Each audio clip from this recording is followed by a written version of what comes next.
ഇപ്പം രസകരമായ ഒരു വാർത്തയാണ്. ഒടുവിൽ സന്തോഷ് പണ്ഡിറ്റിന് അതും കിട്ടി. പടമിറങ്ങി 2 ആഴ്ച തികയും മുൻപേ ഒരു അവാർഡ് നൽകിയതാകട്ടെ മലയാള സിനിമയിലെ കാരണവരായ നടൻ മധു.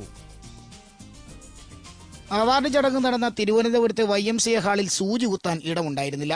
ഇവിടെയും സന്തോഷ് പണ്ഡിറ്റിന്റെ ആരാധകർ. കഥാതിരക്കഥ മുതൽ മേക്കപ്പ് വരെ ഒറ്റയ്ക്ക് ചെയ്ത് മലയാള സിനിമയിൽ സംഭവമായ സന്തോഷ് പണ്ഡിറ്റിന്റെ ചങ്കൂറ്റത്തിനാണ് അവാർഡെന്നാണ് അവാർഡിന്റെ സംഘാടകരായ ഏകലവ്യ ചാരിറ്റബിൾ ട്രസ്റ്റ് ഭാരവാഹികൾ പറഞ്ഞത്.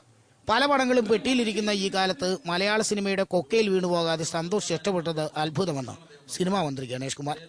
ഒടുവിൽ ആ മുഹൂർത്തം വന്നെത്തി. സന്തോഷ് അവാർഡ് ഏറ്റുവാങ്ങി. 3 മിനിറ്റ് മുതൽ 15 മിനിറ്റ് വരെ നീണ്ട തെറികൾ സിനിമ റിലീസായപ്പോൾ കേട്ടെന്ന് സന്തോഷ് പണ്ഡിറ്റ്. പല SD കാളുകളും വിളിച്ചയാളിന്റെ കാശ് തീർന്നതുകൊണ്ട് മാത്രം കട്ടായി പോയെന്ന പരിഭവം.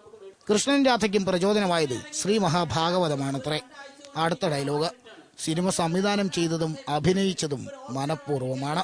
അപ്പൊ എനിക്ക് മനസ്സിലായി, അഭിനയിച്ചിട്ടില്ലെങ്കിൽ നമ്മൾ പ്രശസ്തനാകില്ല. അതേപോലെ തന്നെയാണ് ഗായകരുടെ കാര്യം.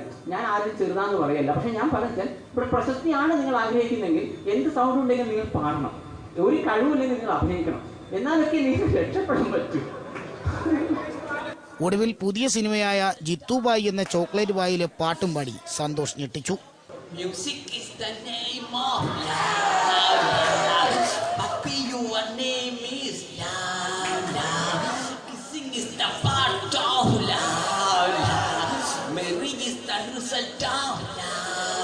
You are my Jackson, Michael Jackson.